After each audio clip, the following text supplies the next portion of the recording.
Episode के start में हम आयुमी को देखते हैं जो कि यू के लिए लंच बना रही होती है, ऑमलेट राइस, एंड वो यू को देती है। एंड यू कहता है कि ज़्यादातर बच्चे कैफेटेरिया में खाना खा लेते हैं, तो मैं भी आज से वही खाऊंगा एंड लंच नहीं ले जाऊंगा। एंड ये कहती है पर आज तो बना दिया है तो इसे ले ही जाओ, एंड उसे पकड़ा देती है। एंड इसे देख के यू का मुँह उतर जाता है एंड वो स्कूल में पहुँचता है। तब टका जो कहता है कि गुड मॉर्निंग, एंड यू कहता है गुड मॉर्निंग। एंड टका जो कहता है कि तुम्हारा मुंह क्यों उतरा हुआ है। एंड ये कहता है कि आज मॉर्निंग में ऐसा कुछ हुआ है जिसकी वजह से शायद मेरी आत्मा ही मर गई है। एंड ये कहता है कि आज मैं तुम्हें ऐसा कुछ लिमिटेड एडिशन खिलाऊंगा जिसको खा के तुम्हारी आत्मा फिर से जाग जाएगी। तो यू कहता है अगर लिमिटेड एडिशन है तो क्या हम जल्दी पहुंच पाएंगे वहाँ पर। एंड ये कहता है मैं अपनी एबिलिटी का यूज़ करके उन्हें ले आऊँगा। यू कहता है ओह नहीं। अब लंच टाइम होता है तो वो टका जो अपनी पावर का यूज़ करता है एंड दरवाजे को तोड़ते हुए जाता है। एंड यू यहाँ पर खड़ा ही हो जाता है। एंड जब वो आता है कैफेटेरिया में तो वो देखता है कि टका जो लेके बैठा हुआ है उनका लंच, एंड वो भी घायल अवस्था में। एंड यू कहता है शायद तुम्हें हॉस्पिटल जाना चाहिए जिससे तुम बेटर फील कर पाओ। एंड ये कहता है ऐसा होता रहता है तो मुझे आदत सी हो गई है। एंड अब यू खाना खाता है जो कि उसे अच्छा लगता है। ये कहता है इसे कहते हैं असली खाना। एंड फिर ये उसे खाते ही रहता है और खाते ही रहता है। तभी टका जो को एक फ़ोन आता है एंड वो कहता है कि अब हमें जाना चाहिए, हमारे साथी का फ़ोन आया था, स्टूडेंट काउंसिलिंग रूम में जाना है हमें। एंड ये लोग स्टूडेंट काउंसिलिंग में पहुंच जाते हैं। तभी हम उस बंदे को फिर से आते हुए देखते हैं जो कि भीगा हुआ था। एंड यू पूछता है ये हमेशा भीगा हुआ क्यों आता है। तो टका जो बताता है कि ये अपनी एबिलिटी का यूज़ तभी कर सकता है जब ये पूरा गीला हो जाए, वो भी कपड़ों के साथ। एंड यू कहता है ये एक और डिफेक्टिव एबिलिटी। एंड ये अब फिर से बूंद डाल देता है एक जगह पर एंड कहता है कि इस बार की पावर है एक चैनलिंग। एंड यू कहता है ये चैनलिंग क्या है। एंड तभी तमोरी बताती है कि इसका मतलब है कि मरे हुए लोगों से बात करना या फिर अपनी बॉडी में उन्हें बुला देना। एंड अभी वो भीगा हुआ बंदा कहता है कि इतना ही नहीं, एक और एबिलिटी भी है जो कि है पायरोकिनेसिस। मैं बता दूं आपको, इसका मतलब है कि आग की शक्ति है जिसका वो उपयोग कर सकते हैं। एंड ये तीनों हैरान होते हैं कि किसी के पास दो एबिलिटीज़ है। उस जगह को देख के टमोरी कहती है कि अच्छा ये रोड है, ये काफ़ी पॉपुलर नहीं है, पर देखो ऑब्जेक्ट मूव कर रहा है तो हमें वहाँ पर जल्दी जाना चाहिए उससे पहले कि कोई और वहाँ पर पहुँच जाए। एंड ये तीनों पहुँच जाते हैं उस जगह पर एंड उसे ढूंढने लग जाते हैं। एंड आगे ये लोग एक गली में पहुँचते हैं जिस पर टमोरी को कुछ शक होता है। एंड यू कहता है कि ऐसा क्यों। एंड वो कहते हैं कि इन बॉक्सेस को देखो, ज़्यादातर बॉक्सेस पर डस्ट है, लेकिन सिर्फ इस बॉक्स पर डस्ट नहीं है, शायद इसे किसी की टक्कर हुई है। इसका मतलब है कि उस पर्सन का कोई पीछा कर रहा था। आगे टमोरी देखती है कि किसी के बड़े फुटप्रिंट एंड किसी के छोटे फुटप्रिंट थे। इसका मतलब है कि एक छोटी सी लड़की है एंड कोई बड़ा सा बंदा उसका पीछा कर रहा होगा। एंड आगे ये दूसरी तरफ निकलते हैं एंड एक औरत से पूछते हैं जो कि बताती है कि वो एक लड़की थी एंड कोई आइडल थी शायद। तो टमोरी पूछती है शायद आइडल। एंड वो औरत कहती है कि शायद उसका नाम युशा निशिमोरी था। एंड ये दोनों कहते हैं कि शायद हमने ये नाम कहीं पर सुना हुआ है। एंड तभी टगा जो कहता है हाँ मैं उसे जानता हूँ, वो गाती है एंड वो कॉन्सर्ट भी करती है एंड एक बैंड में नाचती और गाती दोनों हैं। एंड फिर यू कहता है ये तो वही लड़की है जिसे मेरी बहन पसंद करती है। एंड यहाँ पर यू कहता है कि 1 मिनट, तो फिर उसने कोई गड़बड़ की होगी शायद। एंड तभी टमोरी को एक इंसान दिखता है जो भाग रहा होता है एंड ये इसके पीछे भागने लग जाते हैं, लेकिन वो इंसान टमोरी को मार देता है एक मुक्का। एंड तभी यू अपनी पावर का यूज़ करके उस इंसान के अंदर घुस जाता है एंड टका जो अपनी पावर से उसे दीवार पर पटक देता है, लेकिन जब पटकता है तब यू उसकी बॉडी में था जिसकी वजह से यू को ही दर्द हुआ था। अब टमोरी आगे कहती है कि अगर तुम हमें सब कुछ बता दोगे तो मैं तुम्हारे लिए एम्बुलेंस बुला लूँगी। एंड ये कहता है मैं तो बस ऑर्डर फॉलो कर रहा हूँ और मैं तुम्हें कुछ भी नहीं बता सकता। एंड ये कहती है क्या तुम्हें अपनी जान प्यारी नहीं है। वो बंदा कहता है कि मैं निशिमोरी को ढूंढ रहा हूँ डायो टीवी के कहने पर, एंड मुझे नहीं पता कि वो कौन है जो उसे ढूंढ रहा है। एंड टमोरी कहते कि ठीक है मैंने एम्बुलेंस बुला ली है पहले से। एंड एम्बुलेंस आके उस इंसान को ले जाती है। फिर हम एक और इंसान को देखते हैं जिसका नाम होता है शो। एंड ये कह रहा होता है कि तुम निशिमोरी को क्यों ढूंढ रहे हो। एंड ये कहते हैं कि हम उसे बस बचाना चाहते हैं। तो ये कहता है कि क्या तुम उसे जानते हो। एंड तभी टगाजो कहता है कि हाँ मैं उसे जानता हूँ, मैं उसका बहुत बड़ा फ़ैन हूँ। तो टमोरी उसे दूर कर देती है एंड वो कहती है कि बेवकूफ़ कहीं के मुझे बात करने दो। एंड वो लड़का कहता है कि तुमने उसे हराया कैसे। एंड ये कहती है कि हमने अपनी स्पेशल एबिलिटी यूज़ की और उसे हराया, जैसे कि निशिमोरी में है। पहले तो वो लड़का नहीं मानता है, तो टमोरी अपनी पावर यूज़ करके दिखाती है एंड वो लड़का मान जाता है और कहता है कि चलो मेरे साथ। एंड ये लोग किसी क्लब में जाते हैं एंड यहाँ पर भी टमोरी सब कुछ रिकॉर्ड कर रही थी। एंड हम देखते हैं एक और लड़के को एंड निशिमोरी को जो कि बैठे हुए होते हैं। यहाँ पर शो आके उस लड़के को कहता है कि इनके पास भी मिशा की तरह पावर्स है। एंड तभी टमोरी कहती है कि इसका असली नाम क्या है, मिशा या यूसा। एंड वो लड़का कहता है कि ये काफ़ी कॉम्प्लिकेटेड चीज़ है। टमोरी सीधा यूसा से पूछ लेती है कि तुम्हारा नाम क्या है असली।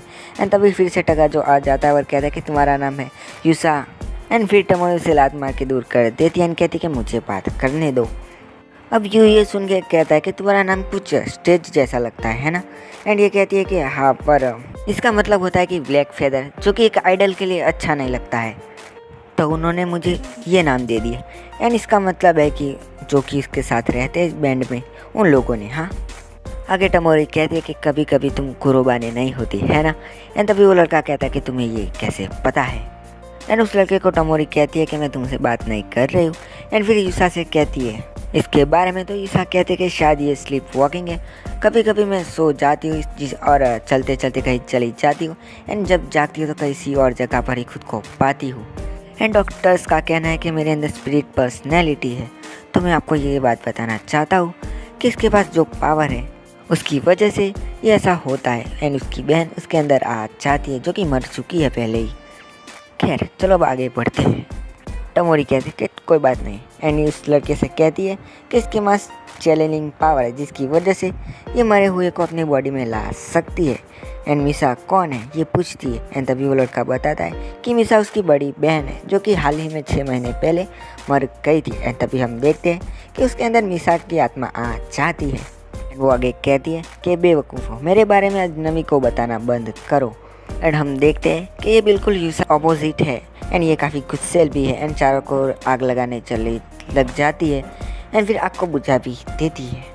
वो आग बुझा देती है एंड टमोरी कहती है कि तुम्हारे पास है पावर पायरोकिनेसिस की। एंड यूसा के पास है कि वो मरे हुए को अपने बॉडी में बुला सकती है, लेकिन तुम्हें खुद आना पड़ता होगा क्योंकि ये नहीं बुला सकती है। एंड यहाँ पर यू कहता है एक और बेकार सी एबिलिटी।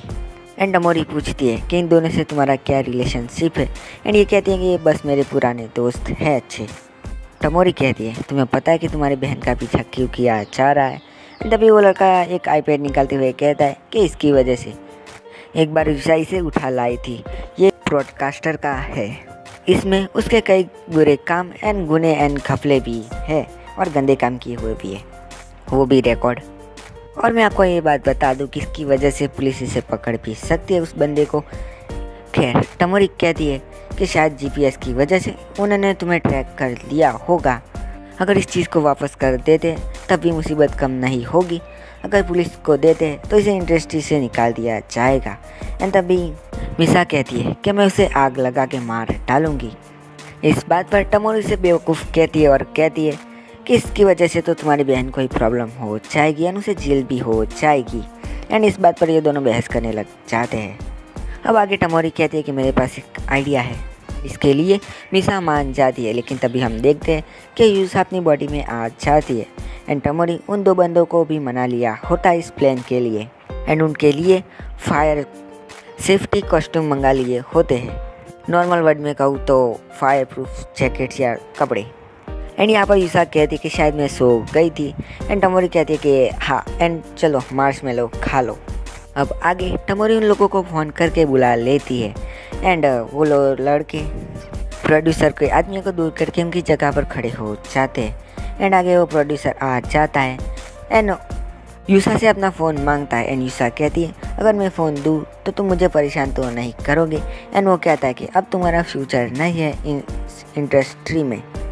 एंड तभी वहाँ पर मिशा आ जाती है उसकी बॉडी में। एंड मिशा उसकी बॉडी में आके कहती है कि अगर जिसका फ्यूचर नहीं है वो सिर्फ तुम हो। एंड अपने दोस्तों पर आग लगा देती है। उस पर्सन को डराने के लिए। तभी टका जो भी अपनी पावर का यूज़ करके एक बंदे को घसीट के ले जाता है। उसे डराने के लिए यू अपने पैरों में चाकू घुसा देता है दूसरे बंदे के अंदर घुस के, लेकिन यू को ही यहाँ पर दर्द हो रहा था।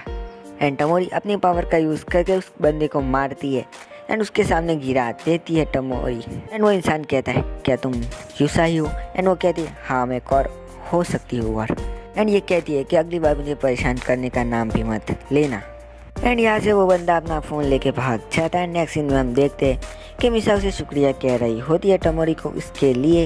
एंड टमोरी कहते हैं कि ये सब अभी ख़त्म नहीं हुआ है, तुम्हें हमारे साथ हमारे स्कूल में आना होगा एंड अटेंडेंस भरने होंगे। तभी वो लड़का कहता है कि क्या कह रही हो तुम, ऐसा भला कैसे हो सकता है? एंड टमोरी बताती है कि अगर इसे पकड़ लिया साइंटिस्टों ने तो इसकी ज़िंदगी ख़त्म हो जाएगी। एंड इसके लिए मिसा मान जाती है। एंड यहाँ पर टमोरी ने वो बात बता दी थी कि प्रीवर्टी के बाद इसकी पावर चली जाएगी। तो वो बंदा कहता है तो ऐसा है मतलब कि फिर मिसा भी नहीं आएगी इसकी बॉडी में, है ना? एंड ये कहती है हाँ वैसे भी वो मर गई लेकिन तुम उससे बात कर पा रहे हो, ये तुम्हारी खुश नसीबी है। एंड ये सुन के शो उस पर गुस्सा करने लग जाता है एंड वो लड़का उसे रोक देता है। एंड तभी शो कहता है कि मुझे अपनी फीलिंग्स को बताना है तो मुझे वो तो बताने दो। एंड ये लोग चले जाते हैं। एंड ये कहता है कि पता नहीं कैसे बताओ। एंड तभी मिसा समझ जाती है कि ये उसे पसंद करता है। एंड ये कहता है कि हाँ पर एक्सीडेंट में मुझे बस छोटी सी चोट लगी थी एंड तुम्हारी मौत का जिम्मेदार मैं ही हूँ। एंड मिसा कहती है कि कोई बात नहीं है, अब तुम मुझे भूल जाओ और अपनी ज़िंदगी अच्छे से गुजारो एंड नई शुरुआत भी करो। एंड शो मान जाता है। बाद में इनको बाइक कह के चली जाती है। एंड नेक्स्ट सीन में यू अपने घर पर पहुंचता है जहाँ पर आयमी काफ़ी गुस्सा होती है उसको लेट आने पर। एंड यू कहता है कि मैं स्टूडेंट काउंसिलिंग्स में था तो देर हो गई। एंड इस पर ये कुछ नहीं कह पाती है। आगे यू पूछता है कि आज खाने में क्या बना है। एंड तभी आयमी बताती है कि ये खाने में बना है। एंड ये इसका मुंह बन जाता है। फिर थोड़ी देर के बाद एक टीवी शो आता है जिस पर आयमी कहती है कि HLH आ गया। एंड यू कहता है कि मैं इस लड़की से मिला था। एंड आयमी कहती है क्या तुम इससे मिले थे? एंड यू सोचता है कि मुझे बताने से मना नहीं किया था तो ठीक है।